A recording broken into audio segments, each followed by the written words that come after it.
Well, I just thought we ought to wrap Oh, up and talk more Beverly Hills because, this week you saw a lot of people reporting on Tom Girardi's competency oh, hearing, which is still going on, you know. So that is still happening. There hasn't been a ruling. People have all kinds of theories on this too. And a right. lot of times the internet is so full of shit. So it's like you really can't believe it.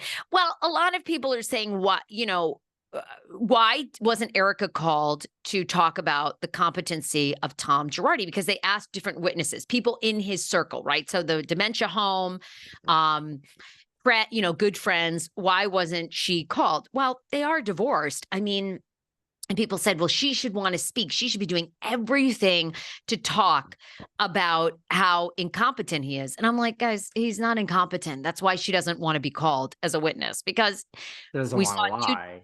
Exactly. Two T's in a pod. That podcast was called up, the episode with Erika Jane, because Erika says in that episode, Tom called me to wish me good luck in Vegas. Honey, he's perfectly competent. Maybe not perfectly, but I he's am so jealous of Miss Mellencamp and Miss Tamara. I mean, where is Behind the Velvet Rope and the Sarah Fraser show? I want to be called into court. I want an episode to be called into court.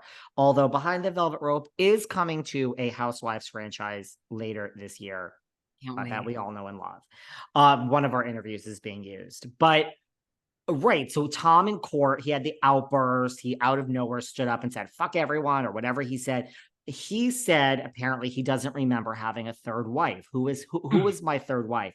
Erika? Who was Erika? And the prosecution is saying, well, your third wife, Erika, that apparently you don't remember, you called her the other day.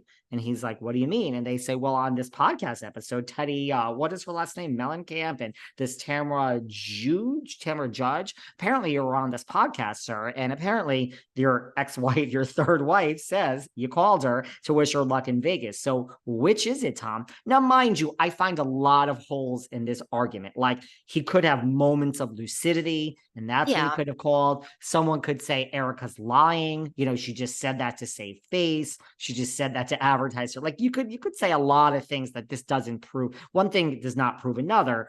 But it's very interesting that Two T's is being called into court. I am totally jealous of Teddi and Tamara. I wanted my podcast to be called into court. And it certainly is a great argument, right? Yeah. I mean, it's going to be very interesting to see if he's found competent. Very interesting because it's certainly looking like they are really trying to pull out all the stops to make him look competent. And, I will say this man, I've said it before. I mean, he needs to be in jail with Jen Shaw and with the Chrisleys. And this guy is just as devious. And for years, he stole from victims who, absolutely put their faith in him. He's so full of shit. And, I find it coincidental that right when he gets caught, he begins to lose his mind. I mean, what incredible luck from a person who is, and I don't know. You got to be around somebody to see if they really do have mental issues. And I don't know. I mean, it would seem like it's a lot to fake. Faking incompetence. I don't even understand. I But understand to put some, it past him, he's such no. a crook. I know. All these people are. Jen, don't even get me started about that stupid story about Jen Shaw and Elizabeth Holmes, who's another absolute fucking nut, being best friends in jail. Of course they are. Ugh. Not only that, apparently Elizabeth Holmes loves the shamazing abs class that Jen teaches.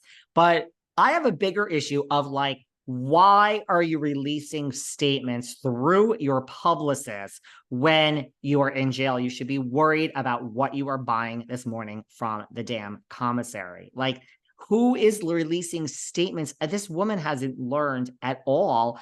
Apparently, I saw something else that said, oh, you just wait. Jen's going to be out in 3 years. I'm like, oh, God. But yeah, apparently she's friends with, and did we talk last time about how apparently she's really mad at Andy Cohen that she was like, where's my money? Because you all are mentioning me every other 5 minutes. So apparently she's also upset and she wants some money for her appearance this season on.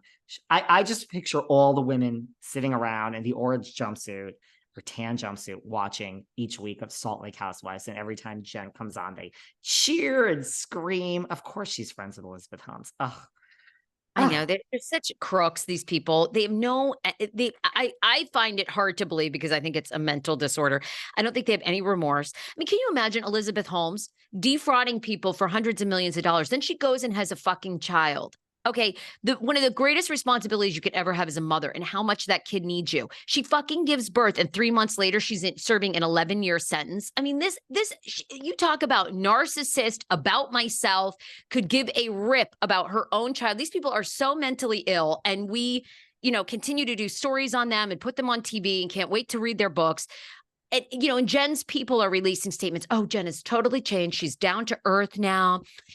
She doesn't even care about the show. She does feel used at times. It's like, oh, fuck off. You think she has learned remorse in 3 months after stealing from Penny Puckett, our friend that we've had on here notoriously, who lost her house, didn't want to tell her own children that she'd spent their life savings trying to get a website so she could sell her quilts. I mean, fuck off. These people are so full of shit, and we don't shame them nearly enough. We go, oh, let's give Elizabeth Holmes another special. I mean, how disgusting is that? You have a child. I mean, you are a mother. Like, that baby is wondering where you are subconsciously, even though they're 6 months, 8 months old. And that fucker is in jail. She is such a delusional nut job. And we still, Elizabeth Holmes, oh my God. And so is Jen. Jen's a fucking nut. And the Chrisleys, he is such a whack job. And we do nothing but, oh my God, it's like, no. I can't believe I'm saying this. I actually think Jen I cannot believe I'm uttering these words. I actually think Jen has more likelihood that she will be redeemed in jail than Todd Chrisley. I do. Like, if I was in Vegas and I was betting and said, which one of these people will learn what they did is wrong, I would actually put my money on Jen over Todd, as crazy as that sounds. And it's like that stupid McFarland guy who's doing, Firefest 3.0 or whatever. He's another one. He's just an absolute crook, and comes on, and Anna Delvey, there's another fool that they all can't wait to photograph at New York. Why? This absolute broke phony who looks like she smells like tuna. We're giving like her a platform. I mean, she looks like she absolutely stinks, and people love Anna Delvey's here. She's a con artist. Would you trust her with your wallet? Of course not. I mean, people it's like you and I talked about, like the glamorous parts to the business. Like, oh, we don't even have time to go into this. We learned recently that apparently Heather McDonald paid. Of course she did. She paid for her own flight and hotel to appear on Watch What Happens. I'm telling you guys, everything is smoke. And that is not, someone asked me if that was common. No, that is not common. When they want you as a guest. I mean, I think Jeff Lewis, when they were friends, said to Andy, please, please, please put her on. Now they've fallen out. And they probably said, we don't fucking want Heather here. If she wants to come, she can pay her own way. Look, I'm not knocking her. It's a great advertising credit. You and I would pay our own way and go sit and watch what happens. So I am not criticizing Heather. I'm just saying, like, if you want to make money and run a business, sadly, this is it. It's sitting behind a computer when we get off here and not being glamorous and not being on a red carpet and just pounding away at where's the ad going to go in the episode, and, Waterboy, everybody. It really does work. And Sarah Fraser March, sadly, what is glamorous doesn't make money, and what makes money is not glamorous. We have to do a business podcast one day. Okay. God, you guys, I'm going to try to stay positive. It's not because of Ozempic. It's a new David. Positive light. Life is good and fun, and we're alive, and just there's no problems in the world. Sarah, where can everybody find you? At the Sarah Fraser Show. New podcast episodes daily. And I'm at Behind Velvet Rope. Check us out on YouTube. We have a YouTube contest. Both are. Watch our YouTube. Like, watch our little videos, but listen, download and listen. I love you dearly. Love you too.